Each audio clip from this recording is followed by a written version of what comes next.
Yo, what's up, guys and girls? We are back. It's Tuesday night. We've got another stream for you. Off to a little bit of a slow start here, but we've got some wicked weather changes up here in Michigan. Some other life stuff going on here, so might be a little later than usual, but still counts. We've got week 7 to kick off here, so we're here to talk about some potential waiver wire targets that you might be looking at. Maybe get into some more roster conversations if you guys are down for that. It looks like week 7 we start off with 2 bye weeks this week. The Raiders and the Ravens are on bye, so we will be missing some nice pieces there. I mean, Carr's been on a bit of a heater. Waller, Ruggs. You've got with Baltimore. Um, Hollywood Brown's been on a tear. We're not really messing around with any of that backfield anymore, but Mhm. Hollywood Brown, I just saw today, is a wide receiver one. He is currently a top 10 wide receiver, so that's a blow for anyone that's relying on him. A couple other pieces there that might be interesting that we'll get into a little bit later, but I guess a lot more manageable than the 6 teams we had off last week. That was brutal. Yeah, it was. Yeah, definitely a lot less bye weeks to worry about. So I don't know. With that said, I mean we're still dealing with a shit ton of injuries though. That's still a real thing, and apparently now people popping off on the COVID list too at the same time. So Yeah. that's not great. Yeah, we had like one last week and we got a couple more this week. It's hopefully not the start of a new trend, that's for sure. That's what I think of when I see it. I'm like, oh great, everybody on my team's gonna get COVID. Here we That's go right where I again. go. We're going to be adding IR spots to the fantasy league. Yeah. So how you want to kick this off? You want to just jump right into some of these guys that are interesting this week? Yeah, I mean there are some new. I think there's some new names on the list this week. So, because there are still some of the same names out there, I wonder if maybe we get a little long-winded on the new names here to eat up a Yeah, little bit of time. There's sure. probably what one or two guys that stand out from the crowd this week. What do you got for us? Uh, as far as people that stand out, yeah, there's not too many, but Kenneth Gainwell probably would be the first one that I think of. It seems like Miles Sanders probably won't be playing at least this week against Detroit. Obviously, you're gonna like that matchup. Don't love the way the Eagles have looked on offense. I also don't love the fact that I don't think it's going to be just Kenneth Gainwell. I think that Boston Scott will be involved, maybe heavily involved. They also the Eagles pulled Jordan Howard off their practice squad. It seems like he's going to be activated for this game as well. So it's just a real murky situation, but I know that it's the running back position and a lot of teams are probably desperate at that position. So Kenneth Gainwell is the most interesting one to me because he's involved in the pass game, and at least for this season, he's been the most consistent. I just throw out Boston Scott's name because we've seen him do it in the past as well. And he did actually get a good amount of work as well when Miles Sanders left that game. So those guys probably stand out to be the most. Kenneth Gainwell first, then Boston Scott. Sorry. And yeah, that would probably be the top one for me. That I will say about Miles Sanders, it seems like it's going to be at least this week, but we really don't know beyond that. Don't know how serious it is. The team's saying that they don't think he's broke anything, but that they were waiting on an MRI, and that's the last that we know about it. But it looked like it was serious enough where it was going to be at least one game, if not multiple. Yeah, Kenneth Gainwell seems to me so far to be the more productive guy with the opportunities. The problem is that, like, how many opportunities is he going to get? If Jordan Howard is involved at all, I imagine that's going to be the short yardage and the goal line stuff. And if that's the case, it's going to just create this just really thick mess really fast for that situation. Um, Mm-hmm. I mean, Boston Scott over the last couple of years has been like kind of electric at times, but it's very limited. Kind of like a less consistent J.D. McKissick almost is what I would compare him to when I watch him. But Kenneth Gainwell's been your kind of steady Eddie guy that you actually mentioned a few weeks ago that was kind of on the radar, and now here we are a few weeks later, and like he could be getting the early down work, which I think is typically the biggest nod to the running back, even though it may not be the most productive. I think that's the guy that teams want to to have the ball in their hands. The team wants to lean on that guy more, I think, to get some chunk yardage and set up for some shorter third downs and some first downs. Right. Well, yeah, the thing that I guess the thing that I'm not sure on yet, there's probably another way that we will be, is that did Kenneth Gainwell seemingly jump ahead of Boston Scott even in his rookie year just because Philly likes him that much and they just want him on the field? And so is that the reason? Or was it because maybe they felt like he just had a different to his game that the other two didn't in the passing game? And so he kind of got the nod for that reason to be on the field some. Maybe they liked his ability there more than both the other guys. And if that is the case, then that's where then Boston Scott still stays involved by picking up a lot of that first and second down work. Like that, there's a world where that happens. But what I would hope for and where I would take my chance is probably with Kenneth Gainwell, just based off what we've seen so far this year. Like, yeah, we did mention him because he was making plays in very limited amount of work. There's a few games where he kind of popped a little bit. So ideally, you pick him up and you hope that he actually, he gets what Miles Sanders had plus the extra that Gainwell was already getting anyway. And Boston Scott just kind of comes in to spell him. If that happens, then you're probably gonna have a really nice week on your hands. But Philly's offense they have not been good. More like Jalen Hurts has not been good. I know it doesn't show up in the fantasy numbers; those look good, but as far as his real football play, I mean, we might be seeing Gardner Minshew here pretty soon. I don't know. Could be. I mean, if they get to Gardner Minshew, it's going to be really interesting for that offense because, I mean, we've talked about two other guys already this year that bring in a read option element that are supposed to help running backs. And I think that's usually true, but I think that Philly's not really getting the bonus production out of their running backs because they're just not giving them the volume. So like you have this read option scenario that could make your efficiency with the running backs in the running game go up, but then you're not giving them the opportunities to capitalize. So I don't know that that changes with players that they're. I mean, it's an implication, but if they're starting Miles Sanders, then I'm saying that they like Miles Sanders the most, and he was still getting such a low volume at times that like it's just Sure. weird. But Gardner Minshew, I think, would be encouraging, even if it's just for the fact that it's going to make the coaching staff change the way they're doing things. I don't know. It could just be, if they get to that point, it could be just a full-on reset button. We could get to maybe a more traditional scenario where the running is going to be left to the running backs in a backwards way. Getting away from that read option might benefit some of these guys. It might, yeah. I mean, just their inability, Hurts' inability to really just be on the field for any long stretch of time. I mean, just that in itself, just having a functioning offense, like it's killing. It's funny because like all those players, Devonta Smith, Dallas Goedert, Jalen Hurts, those guys, for fantasy purposes, have been okay. They've been fine. They haven't hurt you. I mean, really, Hurts has actually been good for fantasy. Devonta Smith has had a few nice weeks, and then he's had weeks where he's kind of went away, and Goddard's done the same. The running back position has been the steady one that just hasn't really been reliable at all. But yeah, I don't know. It's just that team just has really bad vibes to me.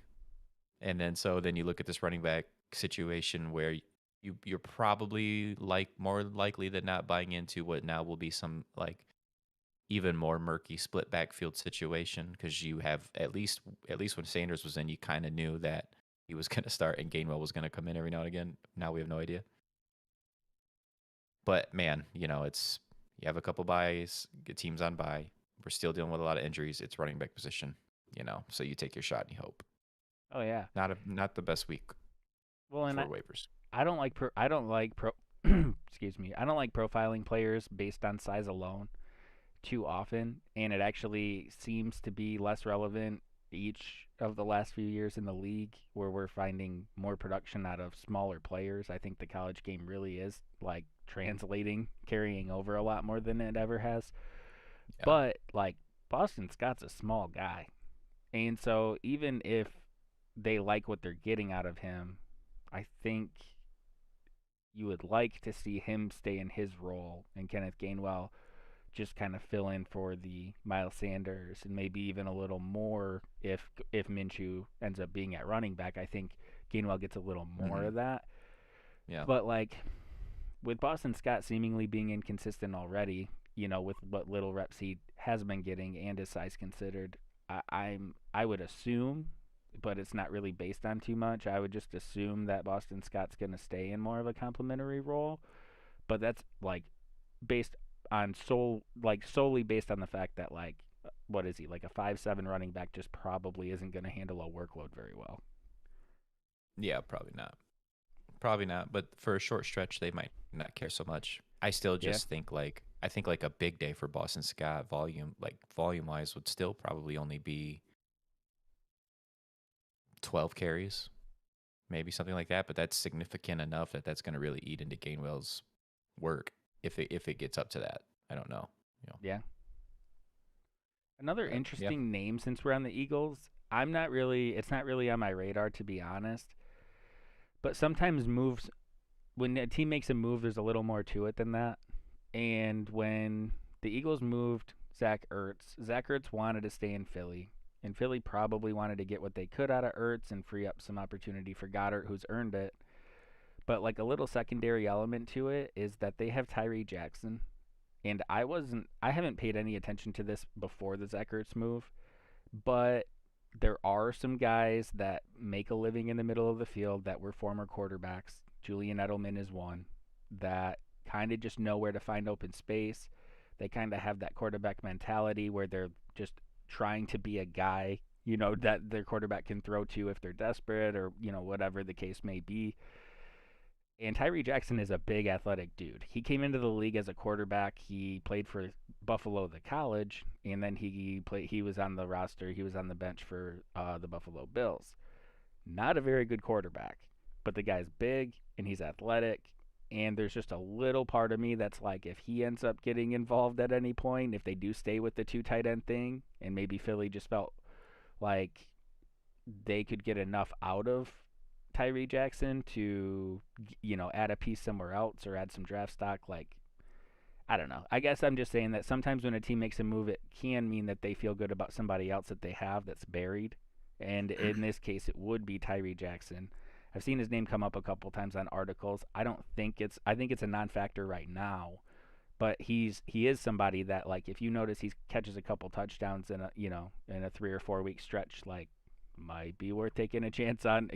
I'm just saying keep an eye on it if something starts brewing. It's nothing to me now, but like if Philly sees something there and they run their offense the way it was, Hmm. there could be a shot there for him. Yeah, if they continue to focus on tight ends, because even when Ertz was there, it's like Ertz and Goddard, they're definitely like a key focus for Jalen Hurts. That's for sure. Yeah, I mean I still think it makes Goddard a really appealing option. I think his stock goes up quite a bit, but there's just like the little back end little nuance to it that I've been like, huh, that'd be interesting. Yeah. Well, before I thought Goddard was capped by Zach Ertz, and now that that's out of the way, I think he's capped by Jalen Hurts. True. So, I mean, the whole offense is really Devonta Smith would probably be a much better wide receiver for fantasy purposes if he was with a different team. Oh yeah. So, is there? I named the one that kind of stood out to me the most. What would you say for next on your list, or do you just want to kind of stick with the running backs? Make it simple that way. Um. Yeah. Do you mind if I just throw one name out there and then we can kind of go by position? I think there's just one that like everyone's heard about the last week or so. Okay. It's it's something that we don't know much about, but there is so much smoke there that it just seems like it's going to be a thing. The Deshaun Watson news is just like picking up a lot of steam right now. I mean, this dude is currently owned in 16% of leagues. I did just see an article right before we started streaming that said they were quoting Goodell. Who knows where that came from or why he'd be commenting on that right now when it seems like they've been uninvolved to this point. But he was quoted as saying, like, the league doesn't have enough evidence to really make a decision on what's going on with him. So, like, with this news being as old as it is, and the league still not feeling like they have enough to justify a suspension, I think he's clear on the NFL side of things. Houston chose to bench him for the season if he stayed there, and keep him as inactive. Deshaun Watson, I think, said he wanted out, and he's choosing not to play. But Right. then Houston said, well, we'll just bench him, we'll call it good. And now they're talking about trading him again, and I think that any team that would go acquire him plans on playing him. So, like, there's a great opportunity for him. He was a top 5 quarterback, and the two teams that seem to be the most interested in him right now have great receiving cores in Miami and Carolina. So, Yeah. I mean, this is a guy that's available in almost every league right now. I think he'll take a little time to adjust, but if he goes to either of those teams with those list of weapons, like, I think that transition is expedited, and I think like by the end of the season you have a really nice piece on your hand that you didn't have to invest anything to get. Yeah, he would, in this hypothetical world where he does actually get traded and to one of those teams, he'll have to. We've heard like a lot of quarterbacks at this point that have had to change teams, and they all usually say the same thing. Like it just takes a lot of time to get familiar with the playbook. Even though there are teams that run similar things, they might just call them differently. They might have different names and things like that. And like great quarterbacks, even the Mannings, for instance, like they were just talking about that on their Monday night broadcast they do. So Deshaun Watson's obviously a really good player, but it could just be not pretty to begin with. Not that that would mean like that would be the situation long term, but also he's good enough that if we're talking about just strictly fantasy right now, you probably don't have to concern yourself so much with it there. You know, like a game can be kind of ugly, and a guy can still produce at the quarterback position for fantasy. Jalen Hurts is showing us that. So, like, Deshaun Watson's obviously much better than the player than that. So, yeah, I like the idea of like picking him up, stashing him. If you can afford that, I don't think this is like a very high priority at all. But if you can afford it, and you're just quarterback is maybe like that one spot or something that you really feel like you're hurting in. Did you see though I saw that report that you were just talking about. Did you see the one that came out right after that? No. And I don't know how much weight this holds. The Houston Chronicle, but it says that the Houston Chronicle reported on Tuesday that the Dolphins and Texans have agreed to terms on a trade for quarterback Deshaun Watson, but that the Dolphins want clarity on his legal issues before going through with it. When they say the Dolphins, they mean specifically the owner for the Dolphins, the team owner. And apparently he said something, I don't have it right in front of me now. It was something along the lines of essentially wanting, I think he wants to know from Goodell, or hear it from Goodell, that Deshaun Watson's going to be all right to be able to play like this year. And then if and when a suspension comes, what that might look like. It's kind of like the vernacular that was used. And I don't think he's going to get any of that clarity, especially considering like what Roger Goodell just came out and said about Deshaun Watson. So unless they have some sort of behind closed doors conversation with each other. When I read that, I kind of thought, oh, that feels like a trade that is going to happen probably if that's true, but that might not even be this year. The It might be hesitation next year.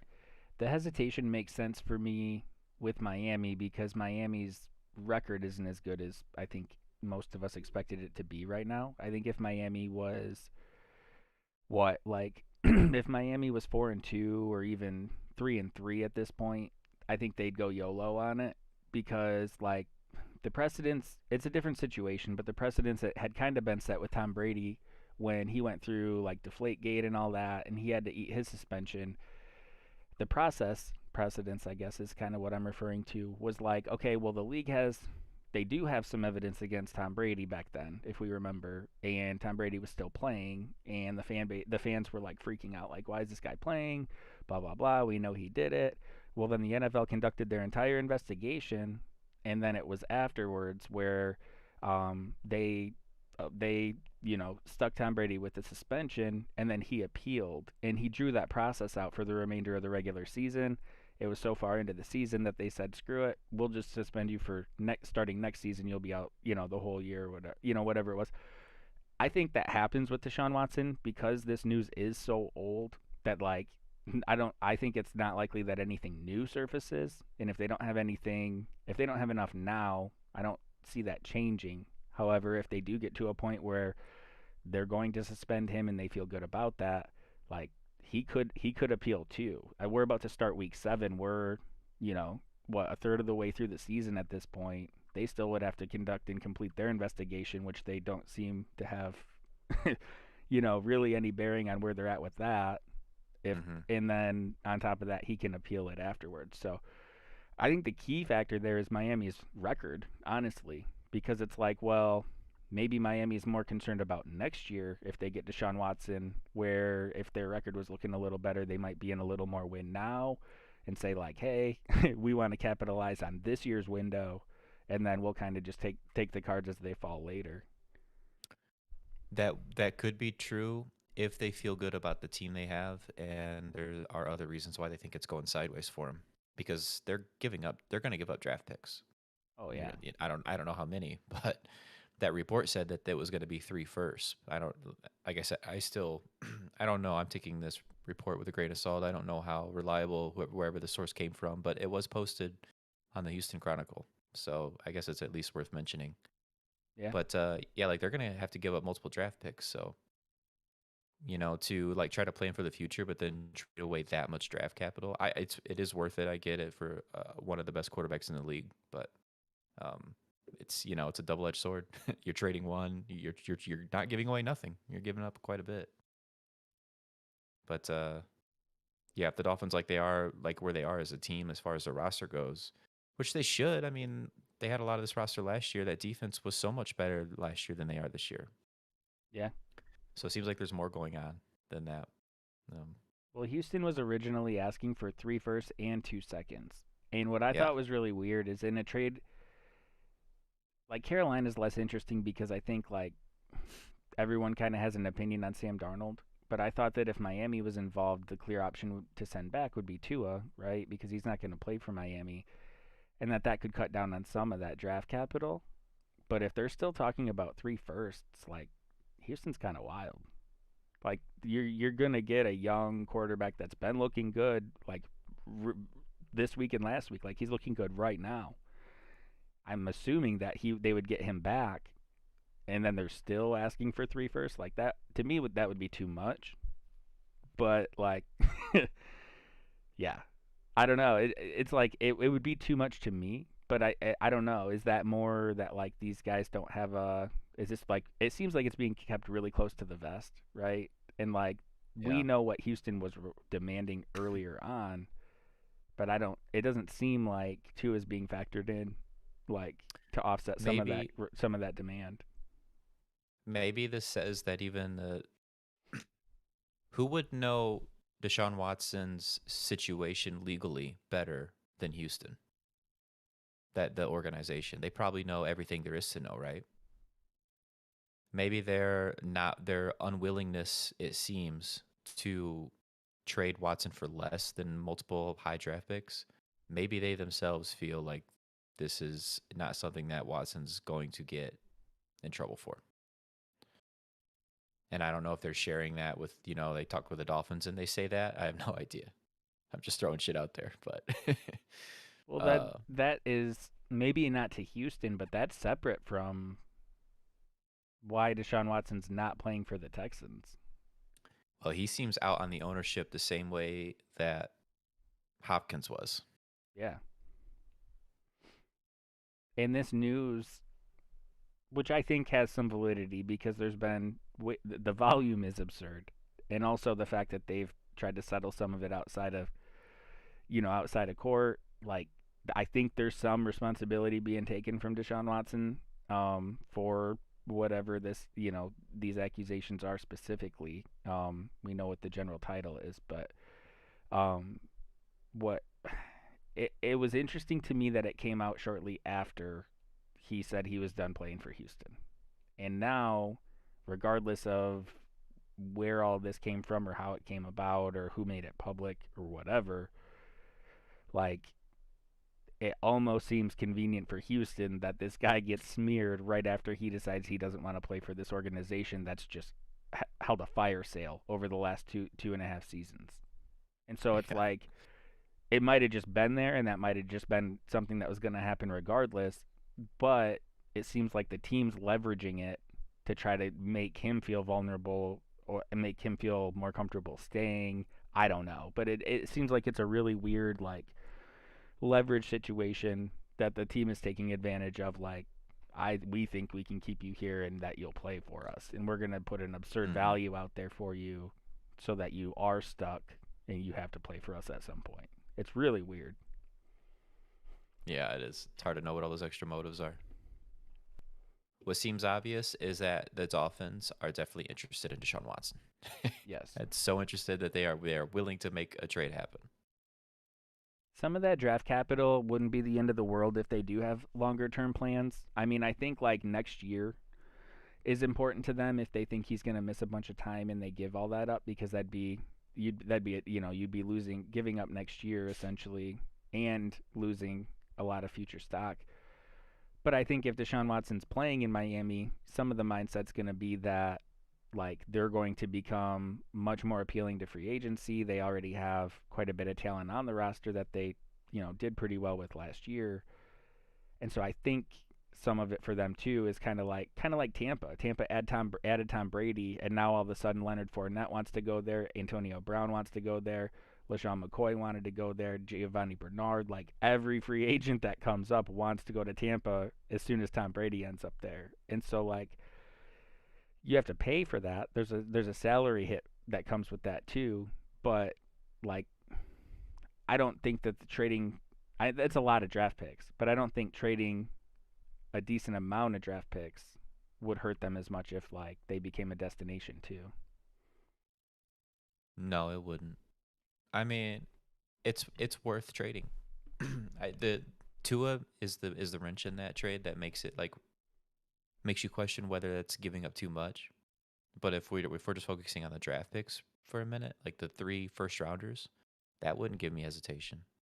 If you knew that Deshaun Watson was going to be able to play football again, Yeah. then that would be nothing to me if I had a team. If I had a team and I didn't have a quarterback and I can get Deshaun Watson and I can give up, I would be like, how many draft picks do you need? Yeah, cool. I'll first class it. Like, you could have them. So, I don't know. Hey, wouldn't hate to see it. For selfish reasons, wouldn't have to see him get traded. Well, Devontae Parker, Ladrian Waddle, Mike Gesicki, like, those guys all become really interesting. I mean, Will Fuller probably gets the biggest bump just because he hasn't really done much, and they have that repertoire. But all those guys, I think, get a bump. I think it'd be really, really interesting, and that bad defense would make fantasy so juicy over there. Yeah, it would. No, that's that shit that happens, like when Brady goes to the Bucks, and then, well, it's hard to say that about them this year, but last year they played much better defense. Watch that happen with Deshaun too. Get some extra motivation. What up, Jake?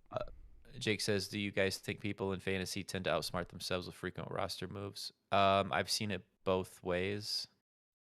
I've definitely seen that. That's for sure. Sometimes there's we have people in our league that do it, but you always have those leagues where people just every week it's like, who's the hot commodity this week, and then if they don't hit that particular week, we drop them and we pick up the next hot commodity the following week, and we just keep it moving. Yeah, I think, like, if a guy is hurt out for 2 weeks, they'll drop him for someone worse, then they could just ride it out and retain the better player just to random. Yeah, that happens a lot. It's gotten better in like our main league because we've played with the same group of guys and everybody's getting better at understanding what to do. But it happens. Anytime you play in those random one-off leagues, man, it gets crazy. I think the moves you see. I Go ahead, think Doug. we all do it to an extent. I think we all outsmart ourselves at times, and I think there's different ways to do it.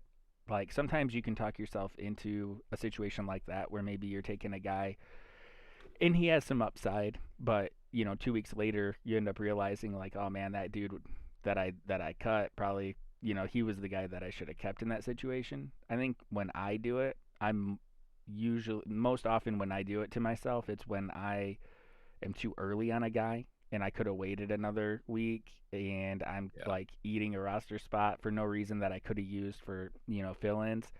And then also like I end up picking him up and then cutting him cuz he had a bad game or something. And then I almost feel like it also puts him on the radar for some other guys that probably knew who he was but weren't ready to pull the trigger yet.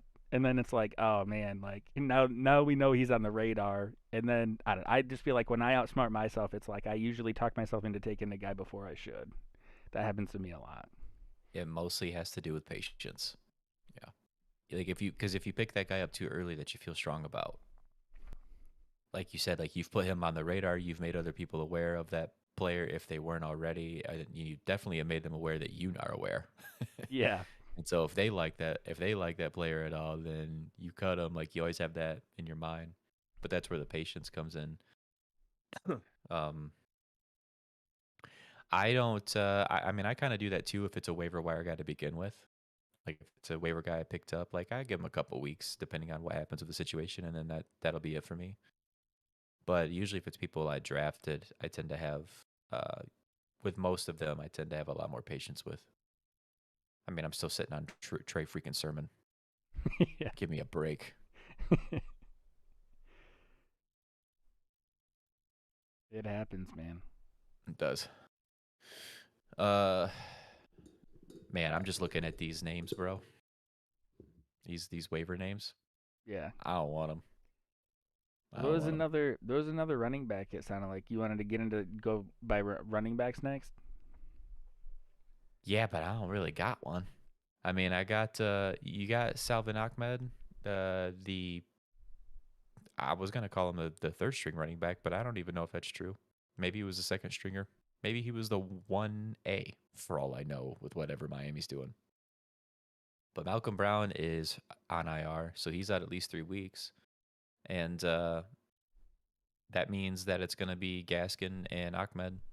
And I don't feel strongly one way or the like. Gaskin is not such a good player that just means he's going to become a workhorse. That's just not going to happen. But they're playing Buffalo this week. So if you're looking to start him this week, I think probably look somewhere else. Yeah. Don't love that. I mean, Miami already has been struggling to move the ball on the ground, and then you got the Buffalo matchup. Tough. What up, B-Dubs? I mean, honestly, I don't really mind the guys you have there for fill-ins. Like, Cordell Patterson and Henderson are both pretty good options. Javonte Williams has been pretty good, too. 6-1 in a 10 team. Running back help. Your record buys you some patience, too. Debo, Jamar Chase, Bateman, Cordell Patterson, Henderson, Devonta Williams, Mitchell C.H. Darrell Williams. Thoughts on who to package? So the situation is that he's got Christian McCaffrey, and trying to replace him with another reliable running back. That's what I'm getting. Something? Yeah. I mean, if I'm looking at that list of players, I think it's more likely that you have a decline at receiver. I'm still wanting to ride the hot hand because you've got Debo and Jamar Chase are killing it, right? But like, I think with that list of players, I would be more interested in adding a third receiver that I feel good about. That might be a little bit of an insurance plan if things change or one of those guys fade. I mean, they're both top 10 receivers, right, and nobody planned on that being a thing this year, and I think you've got enough else at running back to get through the CMC injury. But somebody I might be interested in for running back that might be obtainable, and I'm saying this because I got a trade offer for him in a different league, is like CEH is out, and that's a bummer. Um, I would probably be inclined to try to package him if I could get something for him. And I'm not saying that he would be somebody that would allow you to acquire Saquon Barkley, but I did receive an offer to obtain Saquon Barkley, and I think maybe some owners are still a little leery on him. If you're looking for a running back upgrade, he might be approachable. You still have to.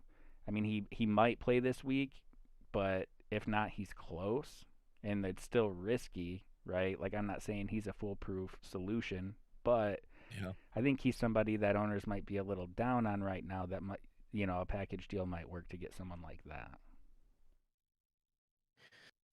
Yeah, I'll throw Mike Williams out there if you, because I kind of agree with Dub. I think your running backs, especially like once you get CMC back, I think your running backs are pretty rock solid. So and you do have Devonta Adams too, so that's nice. I think like with Devonta Adams and Jamar Chase, it seems like you've got pretty safe bets there for the entire year. Obviously, you do with Adams, but I think at this point, Chase has showed us enough that you can rely on him too. Debo has been awesome, and I just always have this thought in the back of my mind about like, is Jimmy Garoppolo going to continue to be the quarterback for the rest of the season, or are they going to change over to Trey Lance? And if and when they do this year, what does that then mean for guys like Debo who've been crushing it? Like it just has me a little bit concerned. I say that not to say you should trade him, because I don't think you should. Like Dub said, you kind of ride that wave, but it does make me kind of motivated to maybe find another wide receiver. Bateman might turn into something. I mean, he had a nice second game, but I think he's going to have to make his day on fairly low volume, 5 to 7 target games, which is it's not bad, but just in that offense, I just don't know if that'd be reliable every week. So Mike Williams, he was hurt in the last game they played. He was kind of banged up, so he didn't do anything, and then he was pulled by the fourth quarter. Then the Chargers just had their bye week, and like that combination is sometimes enough for fantasy owners to forget how good that player is. And so if somebody like that, I would be willing to try to move one of those running backs for. But I probably want to hold on to Patterson and Henderson of that group. Same. I mean, Patterson's real. I know it felt weird coming into the year, but we're at that point. Patterson's real. I think that's somebody that might be part of the difference and why you feel like you still need some running back help, but I think he's legit. Yeah. I wouldn't mind trading a CH and Darrell Williams package to somebody if you could for a nice wide receiver upgrade. Yeah. And then go pick up like a Sony Michel. It looks like, you've got Darrell Williams because you've got CEH, but you see how important like a handcuff could be. Henderson's nice, a nice running back to have, but he does get banged up. So you could consider doing a 2-for-1, trade both those running backs, get a really good receiver, open up a bench spot, go pick up a Sony Michel to handcuff Henderson, and then you should be good with that. Yeah, I wouldn't sell high on Debo because his production is too high. I think you're either going to get lowballed on trying to move Debo, or it's just not going to be worth like giving up the amount of production that he's providing right now. I think like even if it does fade and you have him in your lineup at some on a week, say you're starting him a week or two later than you should, right? I mean, we do have to give this stuff time to develop and kind of adjust accordingly. But I think like riding that wave with Debo as long as you can with the pieces that you have, you're in a position to acquire talent without giving up guys you want. You want to keep. And you have Adams, and you need to get through not having Adams, and Debo's going to help you a lot in doing that. He's hot right now. But Sorry, go ahead. Let me ask you, Dub. Do you think you could, though? I do I do hear what you're saying, and I agree with you, but some people are really high on Debo. Like, somebody in our league traded. There's different our league is more complicated for different reasons, but a Debo for Zeke Elliott trade happened just a few weeks ago, which is kind of crazy, really.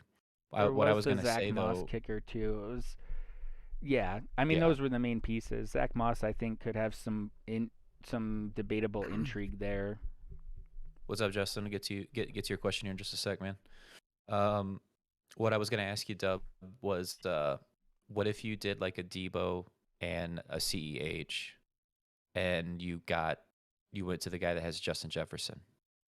Could you get Justin Jefferson and then something back if you were to trade like a Debo and a CEH for him and something? And then if you If could, would you you do that? if you had that option, you should be still trying to get like a startable piece in return because we're down on him, but he had a couple good weeks right before he got hurt. And so I think CEH value is still there for the right owner. I So agree. I think that if you were shopping CEH and you were shopping Debo, I mean, their values could vary so much owner to owner. But I think that if you were right. giving those two guys up to get Jefferson, you should be trying to get another piece that would be starting on most fantasy teams. Otherwise, I'm trying to break that package up and get more value from maybe it's different people that value Debo. You know, maybe one person values Debo really high and one person values CEH high, and you might be able to get more through two trades essentially. Right. Um, but I do think CEH still has some value. I just it's a bad time for him with the I IR agree. I mean, thing. it doesn't have to be CH either. Mitchell just had a killer game. If they wanted Mitchell instead, like I would do that too, and then keep CH. I would be flexible in that regard. Yeah, I think I if just you wouldn't be move letting go of C Patterson or Henderson.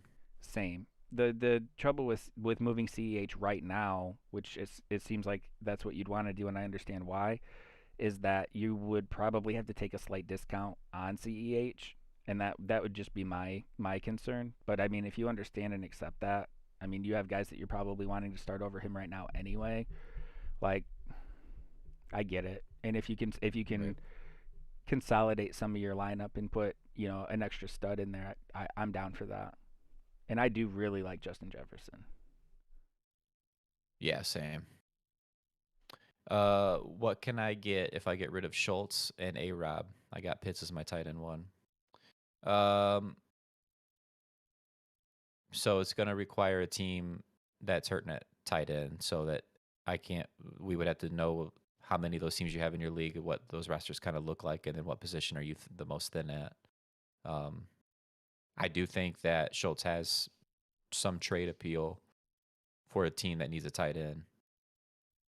And if you've got Pitts, that works for you. And it may be a decent time to move Schultz because Gallup is going to be coming back, and we don't know how that's going to affect targets in that offense. Keep trusting in DJ Moore. I would. It's Sam Darnold has certainly not looked great these last couple weeks, but I still think that there will be enough for DJ Moore to where he's going to stay fantasy relevant. That really hot start he had in the beginning, it might not get back to that, at least not like every week like it was, but you're still playing him. Schultz or Higbee, start one. I would start Schultz this week. Not the biggest Higbee guy. Yeah, What do you think, Dub? I would roll with Schultz too. We were talking a little bit off stream. I mean, not about Higbee, but neither one of us are big Higbee fans anyway. I do have this feeling that Michael Gallup might cut into Dalton Schultz production going forward.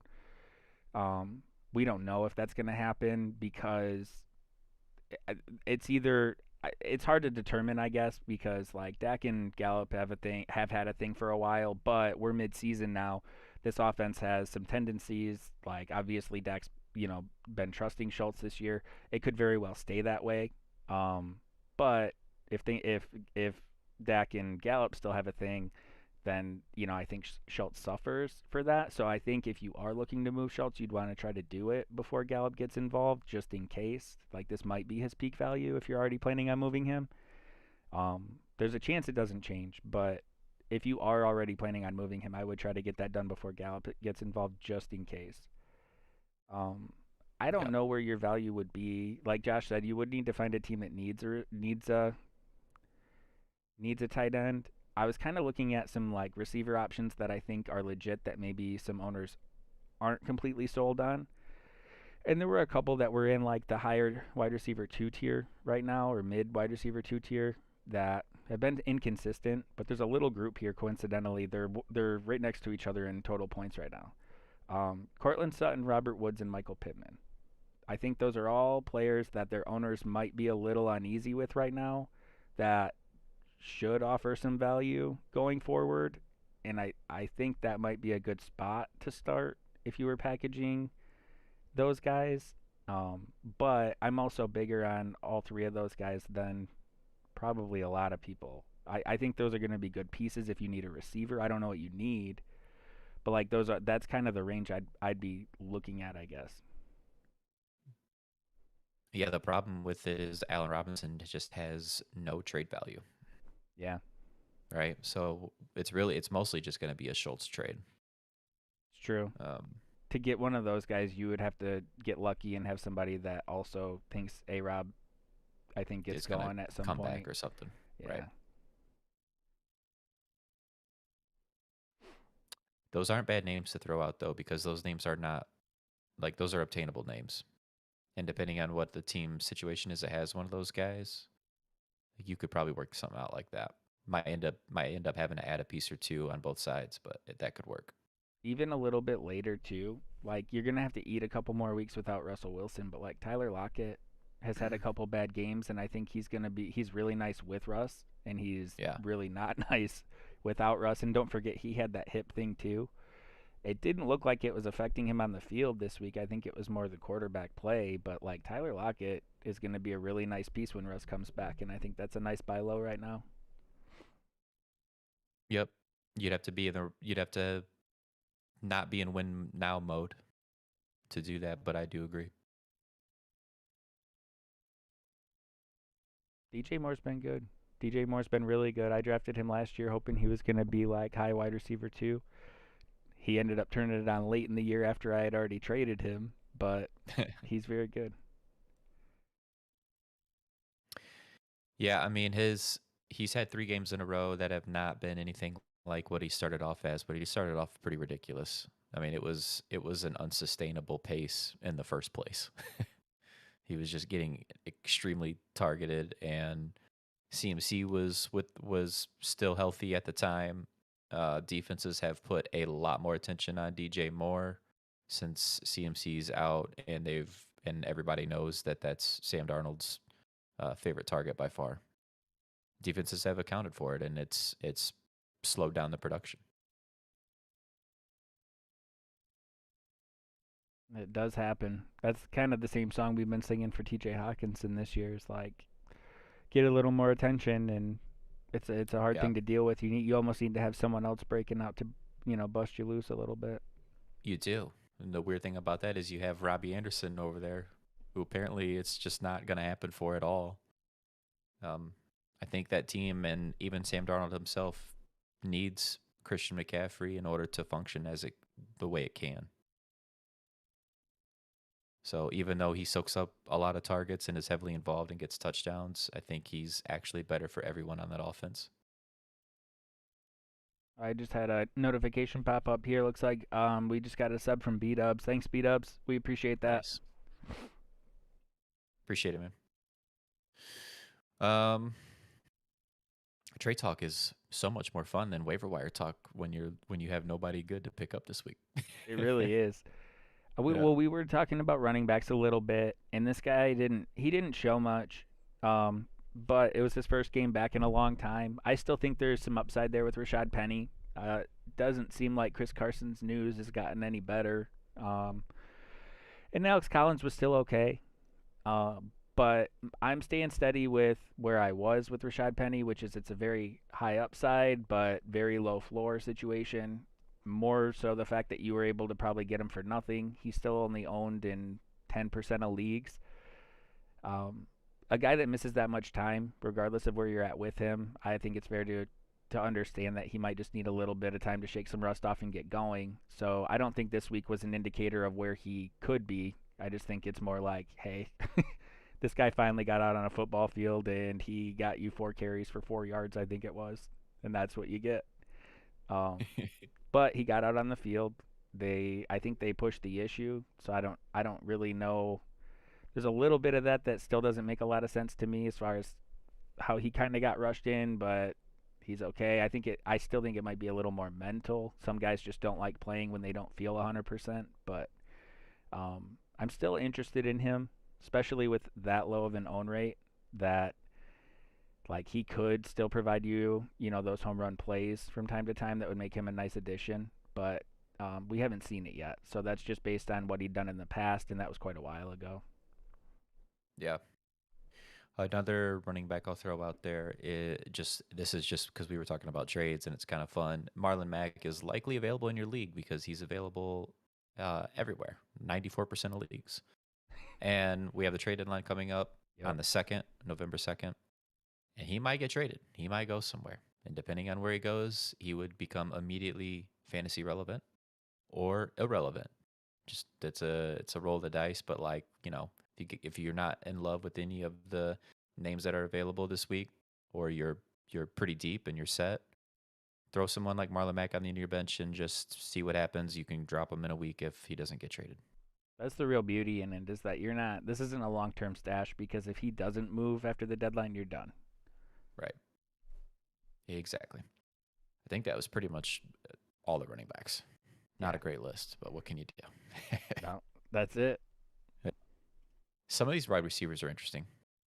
I don't know if you want to start. I will. I probably should mention though to Khalil Herbert is.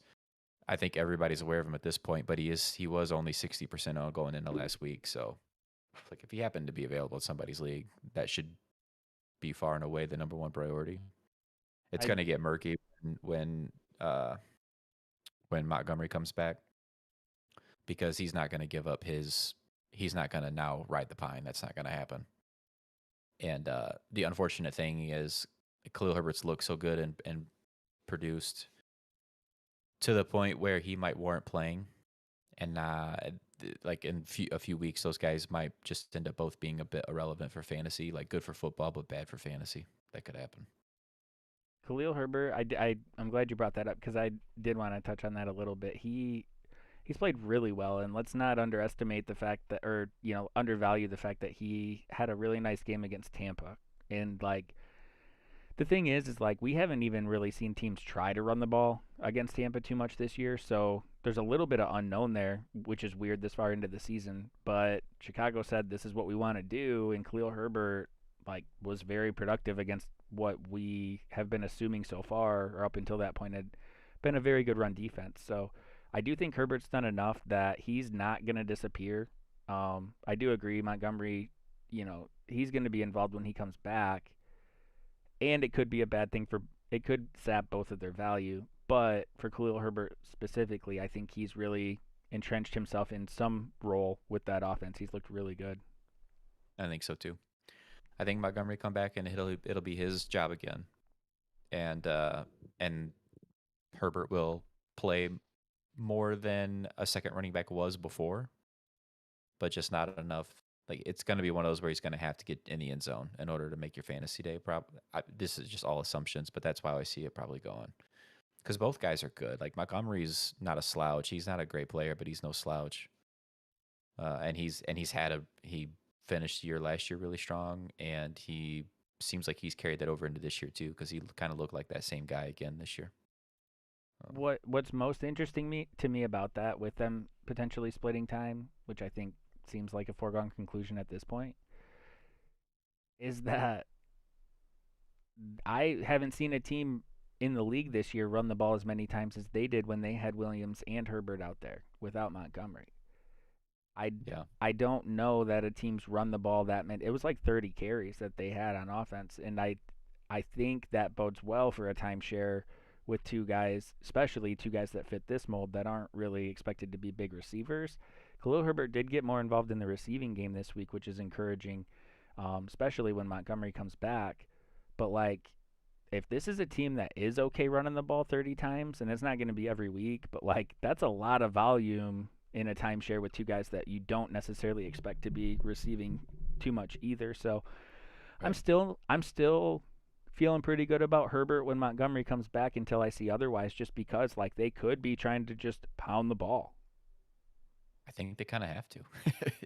Like I said, even with Tampa Bay, it's like we said going into that game. I don't know if they're going to be successful at it, but they're going to try to run the ball. Like they're going to be the team to try it. You know, we were talking about how everybody else just avoids attempting to run the ball on Tampa Bay. And maybe that's why the Bears had success. Tampa Bay came in like nobody ran on us in a month. And no, we don't mean we stopped them. We mean they don't run. Yeah, Like they didn't even expect it. there probably was a Uh, bit of that to it.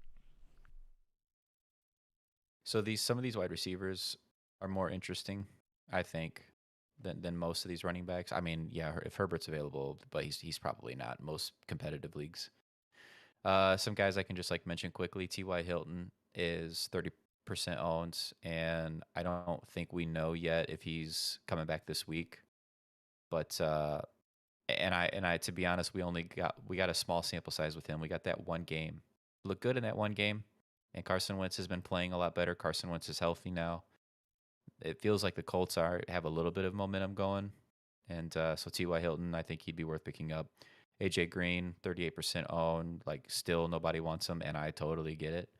But it's a great offense to be tied to, and AJ Green's not going anywhere. It's not the biggest volume, but like you probably have a player on your bench that's not producing at the level AJ Green is.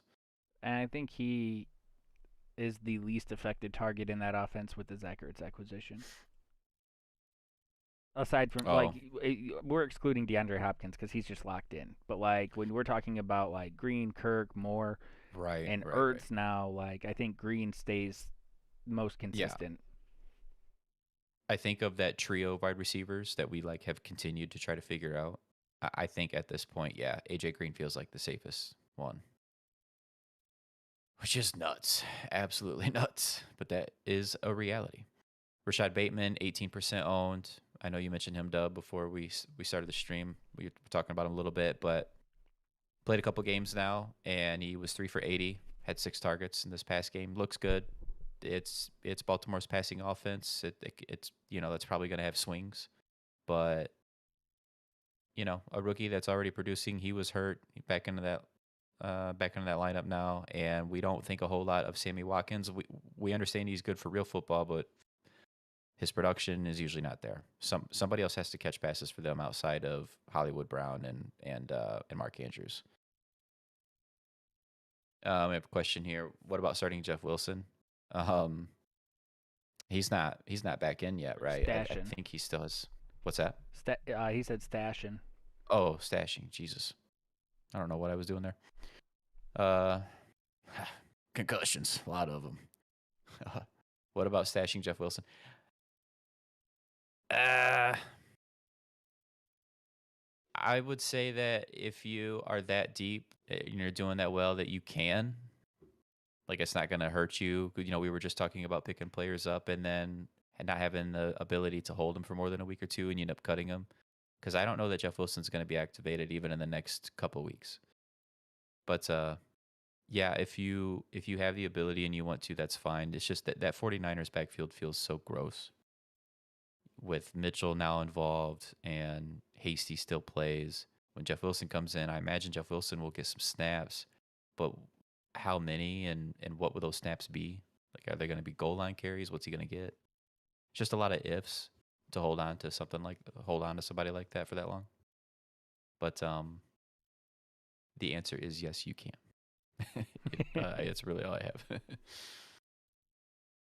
I'm not super excited about it, but in every league, in every competitive league, somebody I think is stashing Jeff Wilson right now. Yeah, I mean he played well last year. The circumstance was he was like he was the last guy left, and I want to say he was even playing ahead of Hasty. So like maybe he gets ahead of Hasty when he comes back, but the rest of it we Yeah, it's don't possible. know because like Mitchell, um, Sermon, like you just have these other pieces that I don't know have different. They all have value in different ways to the team, and so it's like I agree. I think there's probably not enough clarity with him coming back. He doesn't have a clear line to volume that I don't think it's worth stashing him yet. And it's going to feel weird if you don't stash him, someone else does, and it works out for him. But I think the likelihood of that panning out is low enough that you can pass on that and probably do something that's more valuable for your roster. Right. Yeah, that's really just it. Like, especially in like if you're in a 10-team league, I just don't want to have to hold him. So some other wide receivers, this Green Bay situation. So Devonta Adams is out because of COVID, and now Alan Lazard. Lazard seemed like he was going to be that plug and play guy. He's also now out due to COVID. So MVS is currently on IR, has not been activated. But if he gets activated, obviously you could go that direction if you need like a plug and play guy for this week. Randall Cobb is only 14% owned, 14% rostered in ESPN leagues. I would honestly probably even, and this might backfire, but I think I would prefer to play Randall Cobb over MVS this week if I could. I don't like MVS very much. I've seen him; he screws up every week on the field. Like every week he runs a wrong route. He does something wrong every week, and it just drives me up the wall. And you can tell that Aaron Rodgers hates it. I just don't want to have to play a guy like that, but I would if I needed a wide receiver plug and play this week. I would do it. It's against Arizona. Arizona, you would think would be able to score a lot of points. So MVS is a total flyer, and that's why I think you're saying it could backfire because it only takes one for him to have a fantasy day. Right. I think later last year and even earlier this year, it seemed like him and Rodgers had a little bit more chemistry to connect. They were connecting a little more consistently on those deeper balls where he was getting some interesting value. But that you take a step back on that too when you've missed some time and now you're coming into a totally different situation with the receiver core too. So I agree. I think it's going to be hard to kind of pick up where they left off with that, but also without having Adams on the field to kind of to take some of that attention. It's just a different situation. I mean, if MVS is activated, he's out on the field, he will get some opportunities. Like what we're pretty much guaranteed to see is at least one long bomb attempt from Rodgers to MVS. And that's worth something. Like that has some value because like you said, he catches, if he happens to catch it and take it to the house, that's a huge fantasy day. But yeah, too many bad plays. I just don't like it, but I get it. Another couple wide receivers. Well, Michael Gallup. Did we already cover that? Like Michael Gallup is 50% owned. He is still on IR as well, also still not activated, but is expected to be activated. If it's not this week, it's real soon. Let me actually see what they said last about him. I think there's a chance he plays this week, but it sounds pretty iffy. Okay, yeah, I think that's where it's at. But he would be worth picking up too. The Dallas's offense, because they haven't had to score a bunch of points, they have not been slinging the ball like crazy. They've been running it effectively, and it's just led to less production for both wide receivers that we thought when Michael Gallup went down, we thought CeeDee Lamb and Amari Cooper were just going to crush it for fantasy. We thought they were just going to absolutely crush it. And it turns out that like Zeke decided to just crush it instead. That's kind of what it's been for the most part. They both had a couple games, but for the most part, it's just been that run game. So now that you throw another wide receiver in the mix, I'm not particularly excited about it, but he would be worth adding. It is still a good offense, it's still a good quarterback, and Gallup's a good player, so I don't mind it. And Cole Beasley is a little over half owned. He's 57%, but if he happens to be available, I know a lot of people did drop him. We kind of saw like a 1-to-1, like it was relatable, the production dip and the uptick from Knox to Cole Beasley. Like when Knox started catching these touchdowns and then had a couple games where he actually got even more involved with targets than that. Cole Beasley's numbers just they plummeted. And Knox gets hurt in that last game that Buffalo played. Remember they had their bye week? Knox gets hurt in that game. Cole Beasley starts getting targeted like crazy again. I don't know that it's just going to completely carry over like that, obviously. But before Knox was a thing, Cole Beasley was a thing. Although like even last year as well. So If he's out there, I would like him as a plug and play against Miami. I would probably like that more than even an MVS, honestly, if I could. But I know, in half of leagues, Cole Beasley, somebody has him. So check and see.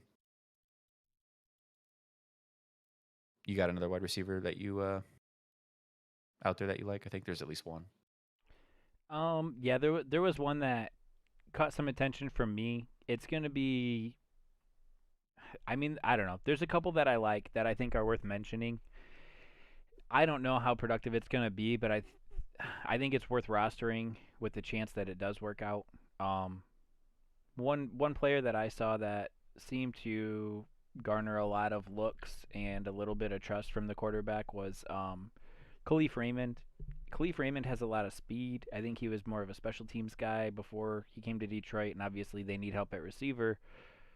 But the things that I saw that made me interested in him this week aren't things you see very often anywhere. Like Goff went to him like on 3 plays in a row, and they resulted in 3 catches and I think 2 first downs. Like that doesn't happen very often in very many places, and I do think Hawkinson's drawing some extra attention. Um, I mean, let's be honest, that group isn't incredibly talented in the first place, and they have a few injuries out there too.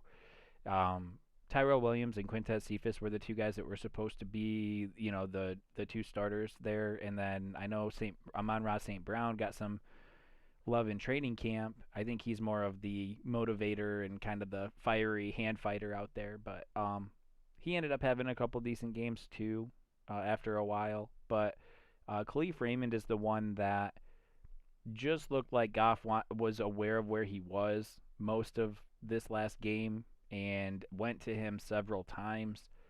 There was also a little bit of luck involved where he had a pretty nice diver. It was kind of, I called it a lazy dive because it was like he kind of he fell while sprinting, right? But he made a nice catch, and I think that also just adds value to the quarterback receiver relationship when you've got a receiver out there working that hard for you and bailing you out a little bit too. Um, so I mean, here's the thing: is these receivers are out there running routes all the time. The Lions are losing all the time, so like there are a lot of passing attempts out there, and someone's going to catch the ball. I do think that Lance Lynn has been pretty good at their play design.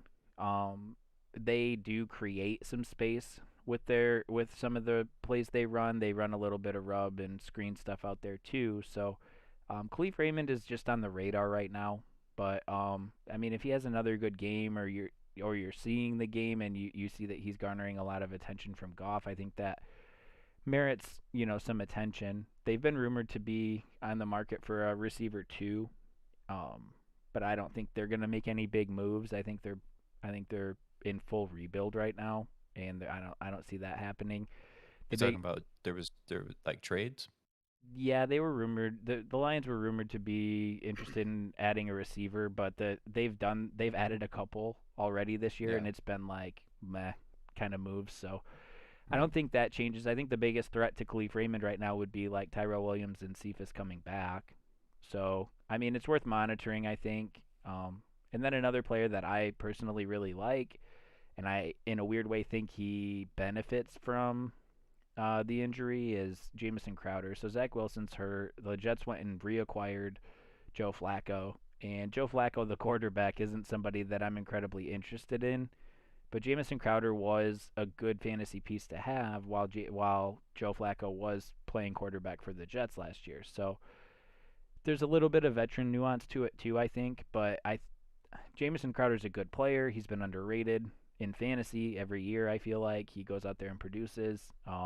It seems like he's still holding on to those slot snaps even with Elijah Moore involved. So there's just some good stuff there. It's the Jets. I get it. And when you think backup quarterback and you think Joe Flacco, it's like woof. But I think it could be good for Crowder, and I think he's a good player too. So it's probably worse for Corey Davis. Corey Davis. Yeah, it might be. Jameson Crowder is the one. It's funny. I didn't have that thought, but I guess subconsciously I did, because in my mind Jameson Crowder is a wide receiver I want all of a sudden. Over. I mean, Corey Davis is fine, and not like I'd be dropping him or anything. But yeah, the Joe Flacco move makes me like Jameson Crowder. 22% owned, so he's available. He's available in a lot of places. And he had missed some time with injury too, so I think that might be contributing to him being off the radar a little bit. You look at his total points, or you look at the wide receiver number, blah blah blah, for their ranking, and it's going to be low because he missed a few games, but he's solid. Just wild that we're in like Joe Flacco. Yeah. Just won't die. It's amazing how guys like that, like veteran quarterbacks like that, like they had a window where they were good, and they can ride that out for like an additional decade. Joe Flacco's window of being good was like 4 games.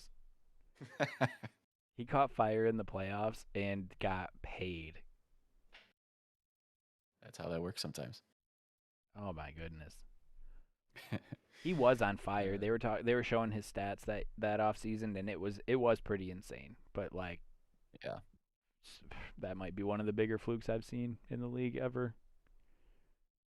There's one more that comes to mind.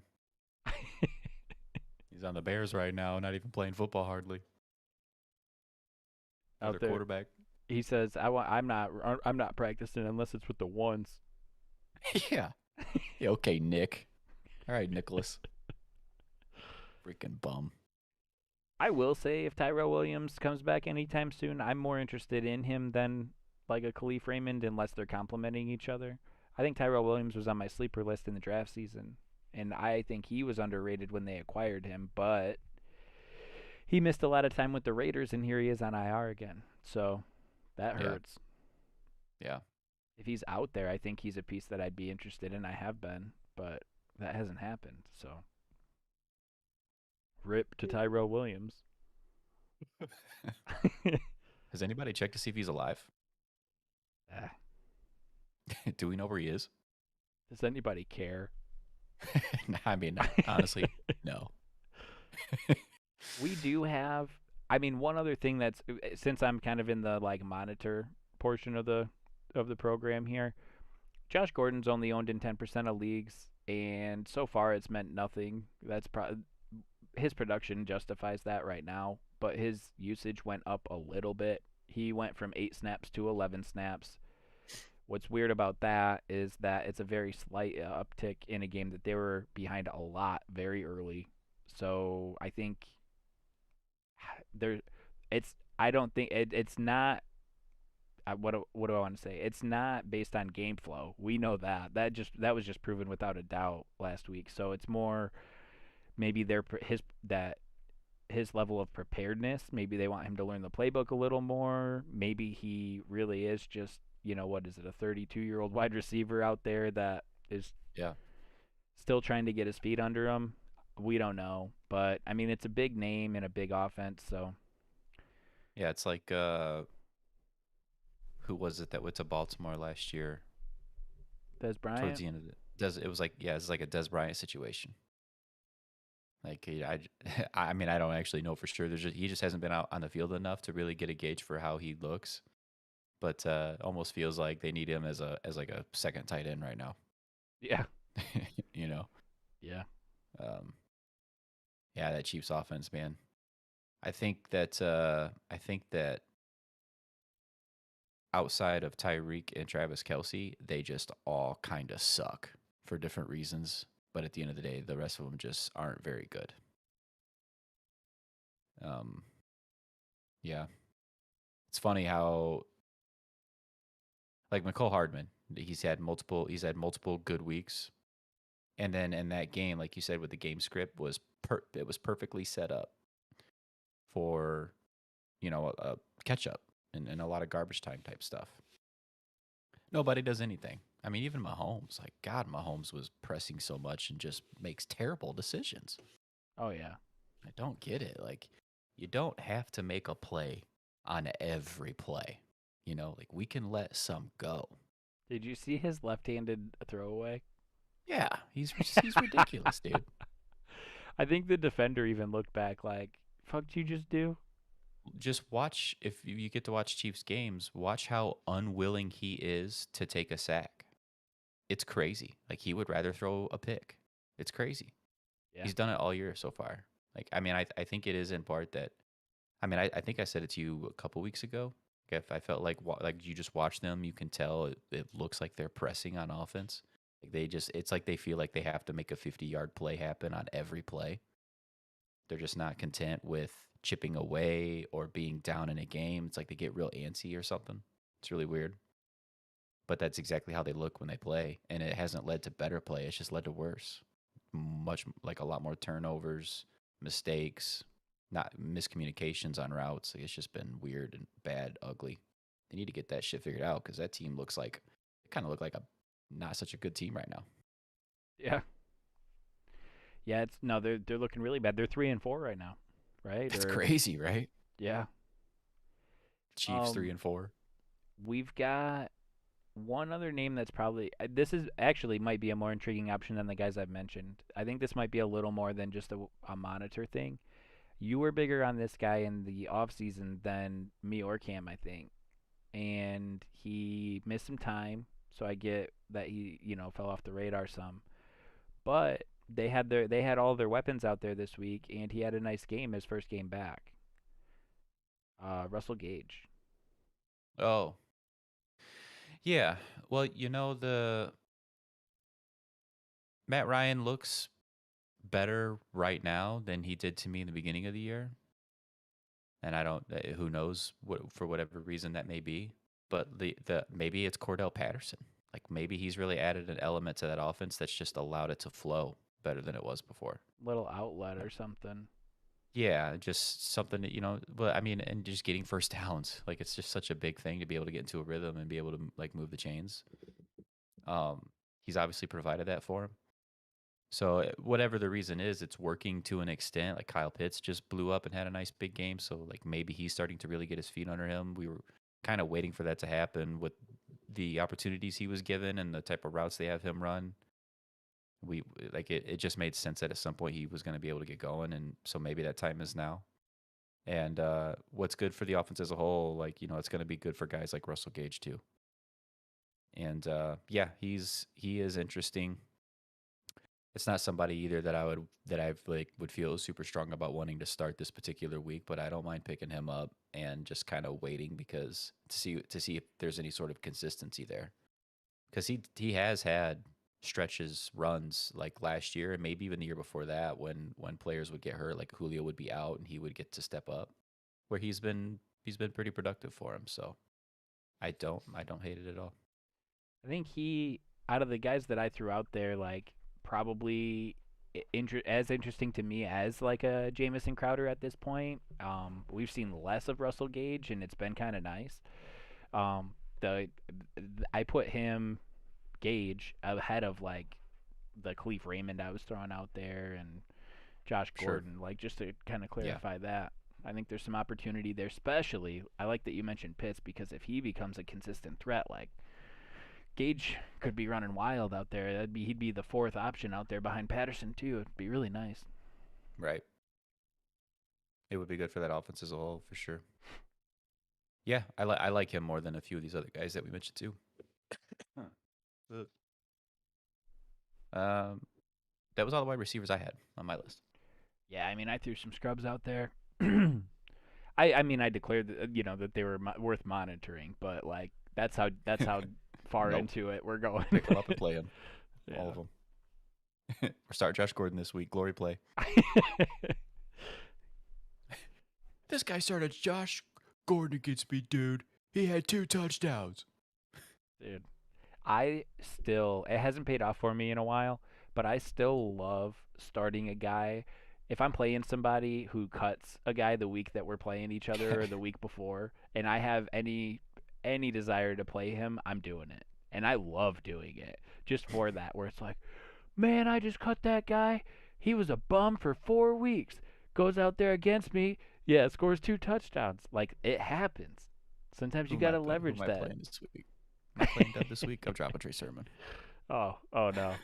No, we ain't going that low. That's fair.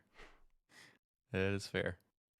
Well, we've been kind of riding this hot streak with these tight ends, but I feel like it's starting to wear thin because they're all they're all picked up.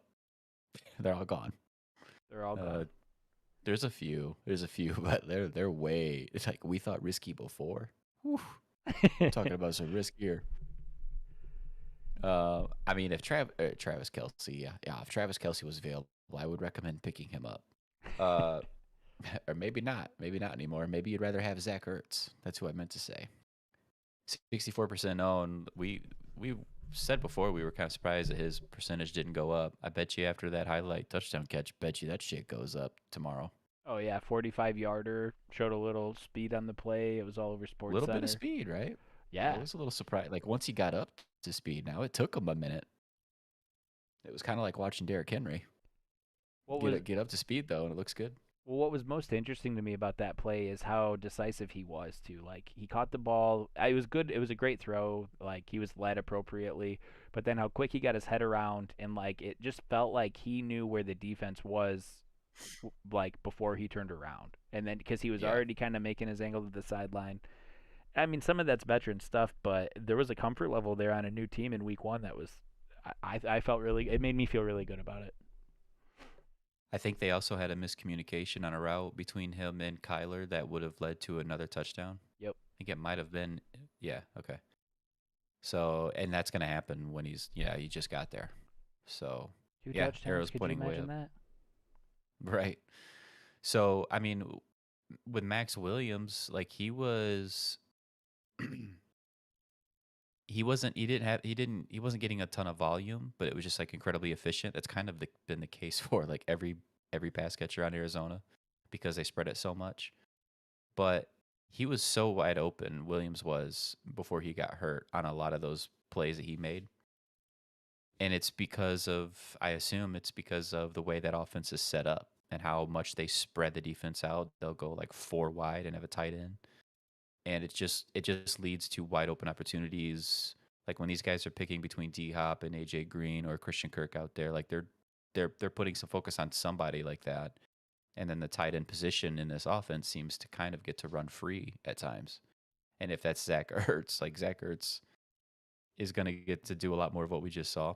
You just have to like when those targets come, you have to hope that they actually connect on them because it's not like he's going to get fed a lot. Yeah. So you're just hoping for the efficiency. And that lack of like volume might be the only thing in between consistency with him. A good week and a bad week, but yeah. Yeah, I like it a lot. I would feel pretty good about having him as my tight end.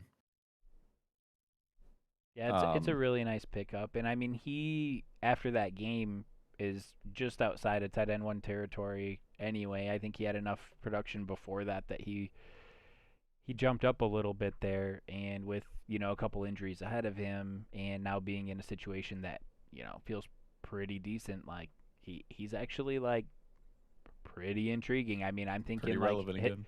yeah, I'm thinking his upside could be pretty nice. Well, if you get you have he has an opportunity. He has a pretty good opportunity to score a touchdown most weeks, and if you can do that as a tight end, then you have top 5, top 6 upside. Yeah. Probably top 5. Probably definitely the cutoff there somewhere. Might even be fucking tight end 4. It gets ugly quick. But some of those other guys that are living on touchdowns and not getting hardly any volume, but just being incredibly efficient. Just don't know if it's sustainable. But your boy, Mo Yeah. Alley Cox, Mo Alley Cox, he did it again. did it again. Oh man, I feel compelled if he's available, like in our deep league. I think I've got who's on a bye this week. Mark Andrews. If Mo Alley, I feel like I need to play him just because you've only been talking about him for like a month, and he just keeps Dude, scoring touchdowns. every game. This dude is Three out targets, here. 3 targets. Like it's just ridiculous, but he scores. He's scoring left and right. The dude's owned in 13.5% of leagues right now. He's got what 4 or 5 touchdowns on the year already. They're gonna have to start double covering him in the red zone. I think we're there. I hope they do. Because I need to get my boy Pittman the ball some more in the red zone like that. Listen, Mo Alley Cox, short yardage stud. Okay, just book it. I'm tired of saying it. You go add him to your team if you need a tight end. He's gonna score you a touchdown. That's just how it goes. Yeah. Well, this other one feels just as rough, if not rougher, though. To You have be to honest, say it without thinking about it. You just have to. CJ Uzama. There you go. I think you can And say that's it the however only you time. want. And that's the only time I'm gonna say it. Uzoma? Uzama? CJ, my boy CJ. We're on a first name basis because we're close. Can we just call It's him definitely the U? Where do you go to school? Yeah, probably not. Yeah. Look, man, the guy had 20-something points on 3 targets this past week because he had 90 yards and 2 touchdowns. I'm going to go out on a limb and say that's not going to happen every week on 3 targets. And that's what makes it real scary. But it's the Jets. He's had a couple nice games this year. It is Joe Burrow. Like, you can make the case where you could understand why why you can pick him up and play him this week. It's a total dart throw, though. Zach Ertz is going to not be available in probably most guys' competitive leagues, but he is far and away better than these other options. But if we're looking at the guys that are available right now, those are 2 guys that are low owned, real low owned. Mo Alley Cox and CJ, and my boy CJ. That you could pick up and play. Yeah. They're really nice streaming options. I think they should be owned in more leagues, but you throw their name out there for 2 weeks, and in 2 weeks they score. I think that CJ's got 3 touchdowns in the last 2 weeks, and Mo Alley Cox has 2. It's like, okay, I get it, but I don't. It's getting a little out of hand, but for some reason feels somewhat sustainable. Like, Big Mo's catching a touchdown in the next 2 weeks. It might not be this week, but if it isn't this week, it's definitely going to be the next week. Yeah, you just double down. He does it. He do. It You reminds let the guy me. cut him that's pissed, and then you pick him up and play him against him, and he scores the touchdown. That's how it works. Exactly. You have to do that. These guys, obviously, totally different situation, and they're not scoring nearly as many points overall. But like in tight ends we've talked about like the touchdown dependency. But do you remember when Trent Richardson had his rookie year, and the dude only had like 800 rushing yards, but he had like 13 touchdowns? Yeah. It was like every freaking week, dude. He'd have like 60 yards and a touchdown. Yep. And he was good for fantasy. It was so hard to watch. You know who that was early in his career as well? Melvin Gordon with the Chargers. Yeah. He would have 26 carries. I mean, they fed him a ridiculous amount back in those days. He would have in the mid-20s in carries, a handful of catches, and like a total of 69 yards. Yep. But he would always get in the end zone. Yep. And it was that offense. What we found out down the road was that, like, as the years went on, was that Melvin Gordon was actually a really good running back, and that offensive line was just atrocious. They were so bad. Uh-oh. Justin's got a trade for us, I think. Uh-oh. Lay it on us, bro. I need to know. Yeah. You get Edmonds and Claypool, and you give up Justin Jefferson. Nah. Nope. Don't do it. I mean, think about it like this. Justin Jefferson in a PPR league is like wide receiver 5 right now, I think, and it still feels disappointing. That's the player you're looking at. Is that where he's at? Is a wide receiver 5? 5 or 6, I think. Well, they just had the bye too, so he probably fell some after that. But I think before the bye, he was like 6. Okay. That makes sense. I do have him in a league, and I mean, I've been enjoying it. My running backs are Aaron Jones, Robinson, Javonte, Darrell Williams, A.J. Dillon, wideouts Hill, Justin Jefferson, DJ Moore, A-Rob, Waddle, Gallup. Yeah, I see. So I see what you're trying to do, but I still don't do it. No. I mean, really, your starting lineup's juiced.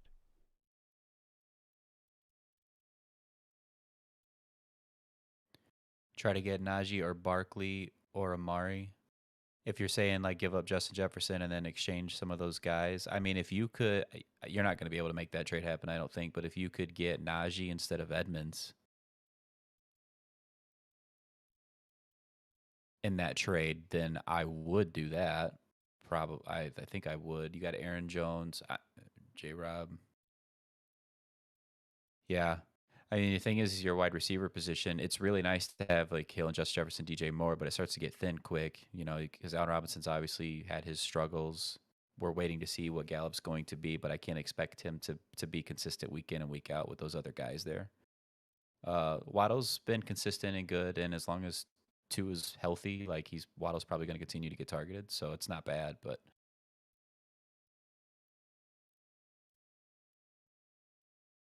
Najee for Justin Jefferson and Darrell Williams. I'm totally fine with letting a Darrell Williams go because it's, even though he's a nice start right now, it's obviously just a short-term situation. So that part I don't even really care about. It's really just Najee for Justin Jefferson. I mean, so it's one of the most consistent running backs in the league with one of the best wide receivers in the league.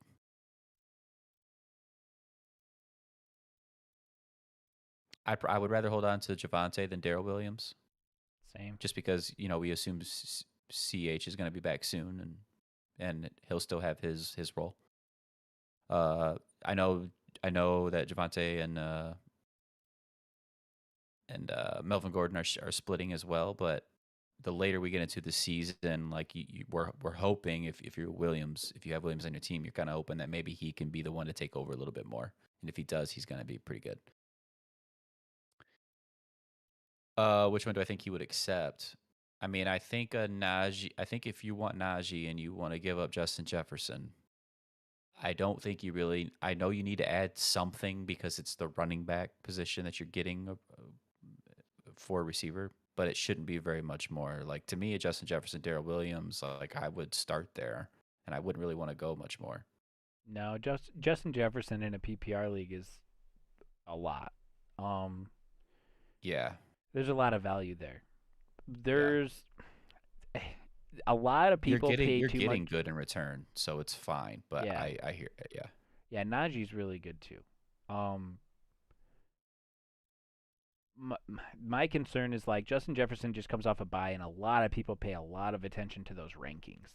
And Justin Jefferson fell because he didn't play, but it was because of the bye, and you just went through that bye. So you're going to be, well, the Steelers were on bye too, so I guess that offsets, right? Yeah. So that I guess that's a break even. I was just worried about like adding a bye too. Like there's going to be some value in trades too that's harder to pick up on, especially since we're only 1 week into buys. I was thinking like, okay, well, I know Justin Jefferson just had a bye and that we've only had 1 week, but I forgot the Steelers were on bye too. I didn't like the idea of adding a bye week to your schedule. On a game by game basis, Justin Jefferson his average, and so this is just eliminating bye weeks completely, just taking players' averages. He is wide receiver 12 in that regard. Jefferson? Yeah. That can be offset a little bit. Like, I mean, we've had 6 games that have been played. We're in week 7. So that's the sample size. It's however many games they've played in these weeks. I guess what I'm getting at is like there could be a guy ahead of him that had like a 40-point week, for instance, and then had other good weeks, but not anything close to that, and their average could still technically be more. So it's not perfect, but it's better than looking at total points in the season so far because we've had these bye weeks that are making things weird. Yeah. But still a wide receiver 1 on the back end. Like he's got guys like DK, CD. Somehow CD Lamb is actually ahead of him. Certainly doesn't feel that way. See, because he had a 31-point week. Yeah. That's why I don't like looking at this stuff. Justin Jefferson is a fantastic wide receiver.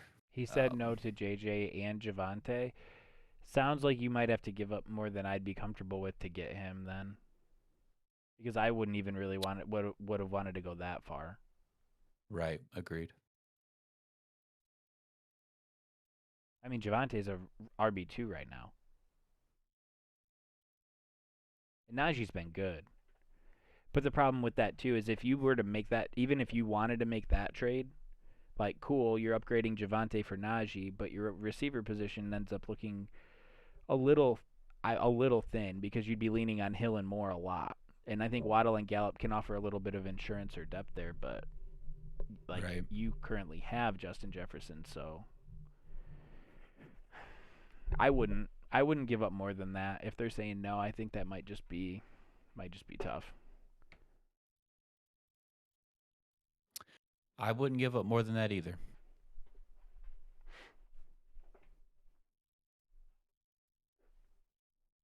Trying to look at the names mentioned, and I'm trying to just like think in my mind what you could do.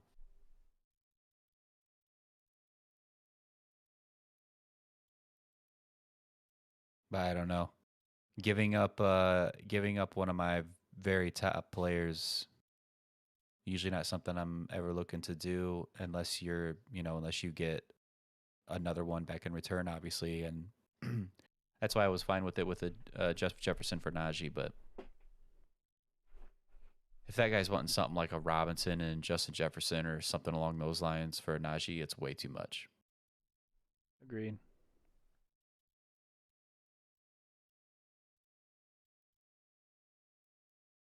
I tell you why you do this to yourself, Justin. It's because trading's way too damn fun. Oh, for sure. Even if you can't make it happen, it's too fun to sit there and think about. Even if you're stressing yourself out about it, it's still too much fun. Like you could have anybody you want on your team. All it takes is one trade to happen in the league, get that pop up. Everybody else in the league, all of a sudden, it's like injecting it into their veins. Like, oh, I gotta see what I can do. I don't think you're going to be able to get Barkley for Amari, but if you could, I would. But should I try to get Barkley or Oh, Amari or Cooper? Amari, my bad. I'd be more interested in Barkley, personally. Over Amari Cooper, you mean? Yeah. Yeah, but what would that mean if that would mean giving up Jefferson? Because I don't really love it. I don't either. I don't like signing up for trouble. You got a nice squad there, so you don't really have a need. You don't have a reason to need to make a move right now. So, like, I don't want to force anything. But if you can get if you can upgrade, I mean, what would you be upgrading then? You'd be upgrading your third running back. You'd be upgrading essentially probably Robinson. Robinson's like RB9 right now. Robinson's been pretty solid since they've committed to him and kind of done away with the Carlos Hyde thing for the most part. He's been pretty rock solid. Is there what's the reason that you want to make a trade? Do you want to just mix things up, or like what are we talking here? Do you not feel good about one of these guys? I'm getting the vibe that you just feel that itch to make a trade, and I dig it. But like, I just want to know, like, what's the situation here? You mentioned Lockett. Lockett is a good idea for a buy low, knowing too that you're probably not gonna want to play him until Russell's back, but that's why you buy low. If you can give up somebody that you don't really necessarily need to play. I like a move like that a lot.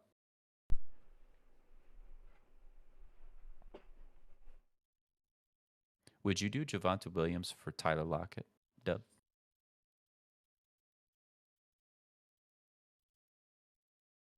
Oh, I think Dub might have stepped away. He did. Well, I did for a second. I'm back. Oh, Would I do Javonte Williams for Lockett? yeah. Because you could not, I don't think you could make that trade happen if Russell Wilson isn't out. But if a team is in like a tough spot and they're really feeling the heat and they're kind of already getting tired of that Tyler Lockett thing, and you were deep enough at running back, what do you think? I mean, I like Williams' arrow like the rest of the season. This is the time of the year where I would want him even more so than in the beginning of the year. But there's no guarantee that like this complete 50-50 split might just be the case for the entire season with those two, with Yeah. Williams and Gordon. Yeah. But he's been good enough in that there's value there. Right. I mean, so we have AJ Dillon handcuffing Jones, so we've got that locked up, if like for insurance purposes, and then we've got. See, here's the thing my hesitation is this: if you're trading a receiver for a running back or a running back for a receiver, which makes sense in the trade because why would somebody want to trade like a running back for a running back or a receiver for a receiver, right? But you've got right now a pretty safe roster. I like the pieces that you have at that position. Both groups are deep, and they're kind of structured in a way where, like Waddle and Gallup, I like on your team because they would be like insurance policies for the other guys in a worst case scenario. I like that you have AJ Dillon because you have Aaron Jones, but like if we're trading one piece for another, my mind just keeps going to like, are we creating a need? I guess. Mm-hmm. 1 for 1, Javonte Williams for Tyler Lockett today. I like if your team, if you like, if I think, are you Justin? Was it you that said you were like 6-1 earlier? Because if I was 6-1, I'd be interested in the Javonte for Lockett because I think Lockett's value later in the season is higher than Javonte Williams. And so I like that trade 1 for 1 if I'm in a position to ride that out. I do. Does trading Javonte Williams put too much pressure on James Robinson? I guess would be my concern. Right.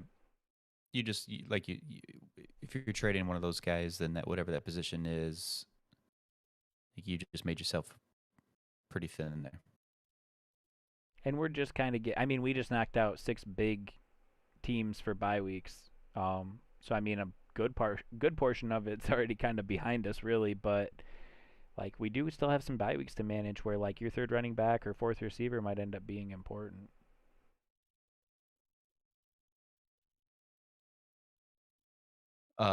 What I will say though is I like this approach more. The idea of buying low on a Lockett, not giving up Jefferson, or even if you want to, like if you're gonna trade a receiver, DJ Moore would be the one to trade between those top 3 you have, and so like you could always consider too a package of a DJ Moore and a Schultz, and get like a real then in that scenario you can get even a wide receiver upgrade. I'm just not sure what player that would be. Yeah. Well, and that's the player that you were saying you didn't feel great about going forward either. So that would be a great idea. It would be like move DJ Moore if you feel uneasy with him, and package somebody with him to get someone you do feel really good about. Right. Who would that be? Yeah, I don't know, because like what would be such an obvious upgrade at wide receiver that you would trade DJ Moore plus Schultz for?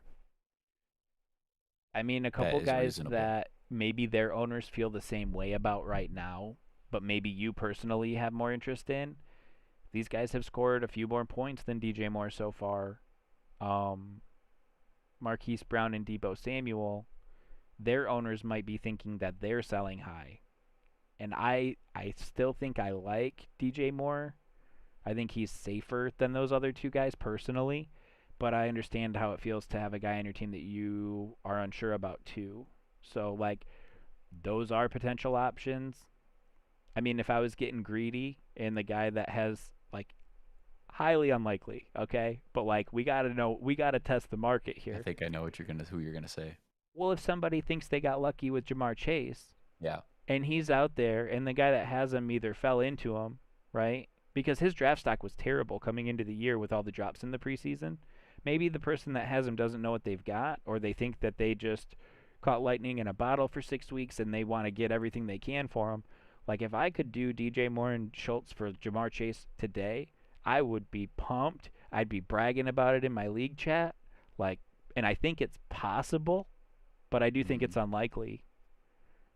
But why not He just start? had Why not start for what you think you could get, and work your way down to some extent without burning your bridges on the trade market? Yeah. Yep, that's the direction I would look too. And then if you don't want to do that, or that isn't working out for you, then what you just said, like a Waddle and a Schultz for a Lockett, then Yeah. that direction I like too. I like that. I do like that.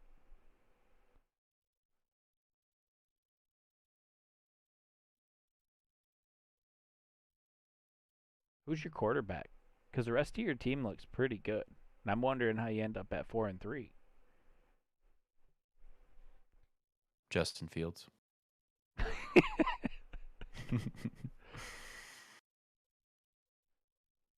Jameis Winston.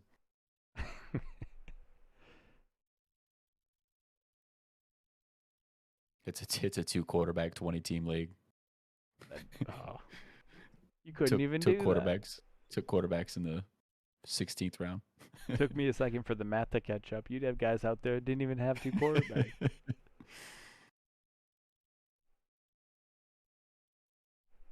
What if you did? I think most owners would decline it, right? Oh, Like- perfect. Yeah, I like those options. If you, he's currently hurt, and which is why I bring it up. But like, what would it if you could package like DJ Moore is playing well. If you could package DJ Moore and Javonte Williams for Devonta Adams, do you think that's possible?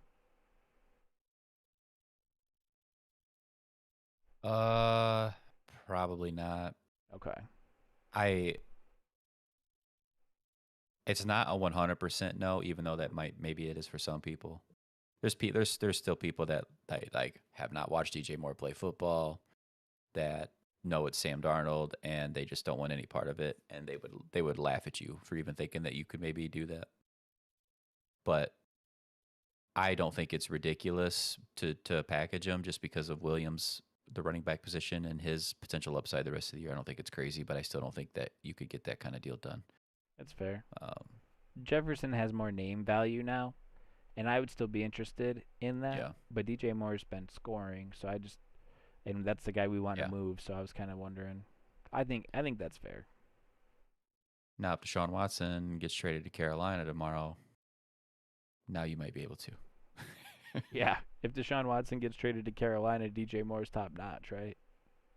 Yeah, he gonna eat. Robbie Anderson just bumped up to wide receiver 1. I'd be fist fighting people for him on the waiver wire. Robbie would definitely be back and relevant again for sure.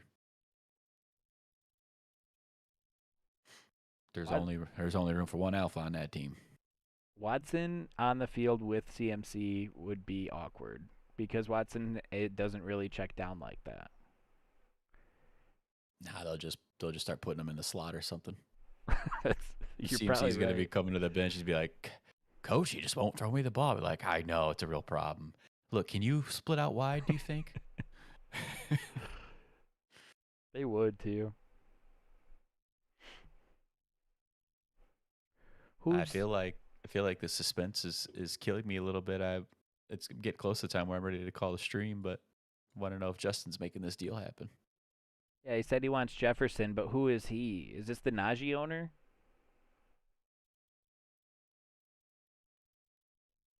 Yeah, if it is, I'd be like, "That's funny because I want Najee and I just offered you a good deal." Yeah, exactly. If you're still dealing with the Najee owner, wherever they chose to set the value, with saying that they wouldn't take Javonte and Jefferson for Najee. Yeah, I think that person's valuing their players a little too high, and that might be done. If what I'm you do you, with a guy like that is you put him on mute for like 24 to 48 hours. And then you come back and you're like, "So, what do you think about?" Okay, all right, look, man, I've been thinking about it. Been thinking about it for a couple of days. Maybe you have too. Here's what I'm thinking: Justin Jefferson for Najee Harris. Right. Like, just offer the same damn thing. If he wants Jefferson, and I get why, because Jefferson's great, then he's gonna be thinking about it. Yeah. You said Amari for Jefferson, one for one. This is where you start getting really direct. Like, hey, you're not getting one of my best players, without giving up one of yours. Is kind of the simplest way to put it. But this is where I would start getting really direct and just be like, listen, we're not on the same page here. Maybe you can ask a leading question like, would you give up? Do you think I would give up one of my best players, to not get Barkley or Najee back? Like, I understand you want to see that happen, but do you actually think that I should? It's probably over.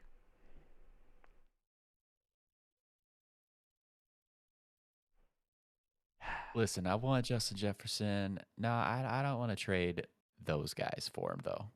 Here's what I was thinking, and this I think works great for both of us. How about you take MVS? Okay, hear me out. He's probably going to have a good week this week. No Devonta Adams. Okay, so you play him, and I get Justin Jefferson. And That's what I was I was just listening to the Bad Fantasy stream, all right, and I do have this Mo Alley Cox guy over here. I'll throw him in there. I'll do you a solid. I guess I'll throw him in there too. Ugh. Unfortunately, that's just the way it goes, man. It's probably the hardest part about trade talks is when you didn't really feel like you had a chance, in the discussions, and it's just already it just feels like you're at a standstill.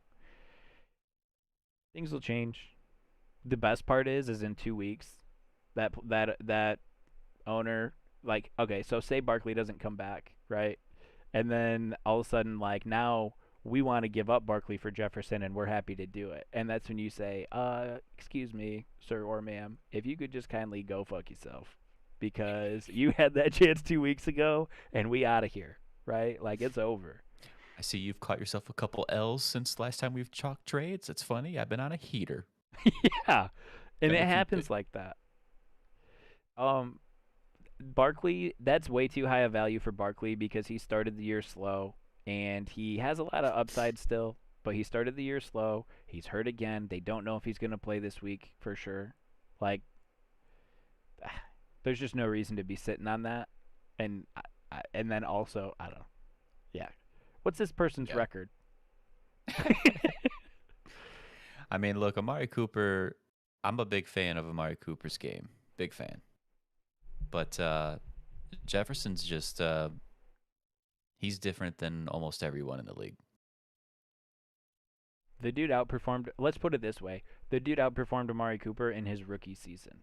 Okay? Enough said. Well, Cooper always has these problems with being able to complete games. Like, he'll gut games out, but, like, he's always hurt and banged up. There is time that he misses. That offense is not, we talked about it earlier, but that offense has not been throwing as much as we thought they would. And there's other really good weapons there, too, that they spread the ball out to, including the running backs. Thielen is still a thing in Minnesota, but, like, it's, for the most part, that's Justin Jefferson and that's Dalvin Cook over there. And Jefferson's, I don't know. I'd have to look at the wide receivers in front of me, but I probably can count on one hand my favorites, and he'd be one of them. There might be one glimmer of hope on a trade deal here still, and it's still unlikely, but it's also your way of kind of nicely letting this person know where you're at with things. They appear to be valuing name more so than like current value, as far as like Cooper. And I think it's just a one-sided argument. I think they want it to benefit them. So this is where you go and you offer Allen Robinson for something you really want. Like, go counter with an Allen Robinson for Barkley and just be like, you know what? Allen Robinson's a stud, and everyone knows who that is. And then it's kind of like, they're not going to accept that, but you're also letting them know, like, I have some guys with some names too, and, you're going to have to bring the house to get them, like, if that's where we're at. It's a little petty, but it makes me feel better sometimes. Appreciate you stopping by the stream, Justin. Yeah, thanks, Justin. It just happens sometimes, man. You talk to people, and so the beauty of fantasy football is that everyone values players differently. The thing I didn't like and why I was kind of harsh about that other, owner is that it just seemed like that person was refusing to accept that they weren't going to get away with an unfair trade. Like, I Yeah. understand a little bit of salesmanship, but like that was a one-way talk from the beginning, it seemed like. It was. Trying to take advantage or something.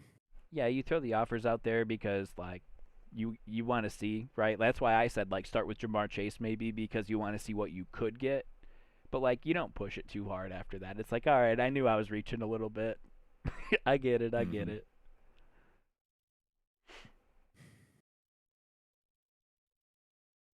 It's crazy. Well, what do you though. think? About ready? Yeah. Yeah, we can call it. We had a good stream. Got to cover some waiver targets. Yeah, touched on all the important stuff. Got involved in some more trade talks. I love that, man. I love just like analyzing trade scenarios. Give me all the deets. Yeah, because we can set everyone else's rosters on fire and just walk away. No. No. Joking. No, I I wouldn't like it. recommend any trade I wouldn't do myself. True. And some of them might sound a little bit crazy, but anyone in our league can vouch for me that like I do think when it pays off, the best way to get the most value is thinking outside the box once in a while, or I mean sometimes it just comes with taking the biggest lunge, right? But Yeah. I've been wrong on those too. Oh my God, look at this shit. Look, I'm ready to end the stream, but I was checking. Listen, I'm tired of the Kadarius Toney disrespect. Okay. What? 43% owned Kadarius Toney. I just saw this. What is the deal? I Kadarius check Toney's all been like good. the. What's that? He's been good. Dude. The guy's crazy. I mean, but I don't so know if if you it's going to be any good in that offense. Let's be real. But like, he's fun. well, there's a lot of reasons why someone that hasn't seen him play would feel that way, right? Like Daniel Jones, but plus you got all the other names out there, like All that. It's a mess of wide receiver names. yeah. And he's like the unknown name of them all too. We're living in a world right now where Marquise Brown is wide receiver 5, okay? Dude, it's sustainable though, I think. Pretty sure it's like that's just going to be it for the year. He gets open almost at will. And they look for him so much more than they were in previous years. And he's healthy. I know he dealt with injuries too. Unfortunately, there was a time like a couple years back I liked Hollywood. But man, I let that stale a long time ago. Yeah. And now here we are. It's wild. We It do is. know that Cooper Kupp has been wide receiver 1 before this far into the season Oh, and has yeah. never finished. So you just keep that in mind. You want to talk about sell highs? It's going to be really hard, and I'm all about riding the wave. But when he goes down hard. What couldn't you get for Cooper Kupp right now too? Yeah. The thing is I'm greedy enough that I would ride it out another week or two, and I'd end up too late. I don't know. Like, who knows when it's going to happen, if, I guess we can say. But, like, I feel like I know it's going to happen. I know. It's just the difference this year is it's just not Goff there. So I don't know. It's true. It's gonna be. I might retire if Cooper Kupp finishes wide receiver 1. I might just have to call it. I mean, what are we even doing if that's a possibility? I don't know, man. You want to talk about going early on players? Like, last year, Deebo Samuel, Mike Williams, and DJ Moore were all on my roster at some point. Yeah, dude. Look, I've been there too. It is not enjoyable. Nah. Well, That's yeah. Go ahead. No, I was just gonna say that's how she goes. But yeah, We got a couple hours of stream in tonight. We are 45 seconds away from the 2-hour mark, so I'm going to just drag this out a little bit. But we appreciate everybody stopping by. We appreciate all the support we've got. I'll say it again. I've said it a few times, but the biggest thing you can do for us is hang out and watch the stream and participate in chat. We love all of the feedback we get in there. Never feel bad. It's never too much. We also they don't all pop up, so if anyone else subbed tonight, we did get B-Dubs sub to the channel. Anyone else is just, it doesn't show up. I think it's like personal account settings, so sorry if I missed you on that. But if you haven't and you're still watching and you want notifications and you want to help us out, definitely hit that subscribe button. You will get a pop-up notification on your phone that lets you know when we stream. We do this Tuesday nights and Sunday mornings if you're new. We have mentioned at least once a week that we do have some interest in adding a day. But this is something that we, are working on. We love doing it. We have a lot of good ideas we want to add too. So stick with us. Give us some feedback. But we appreciate all the love. We appreciate you guys hanging out with us, and I hope to catch you next time.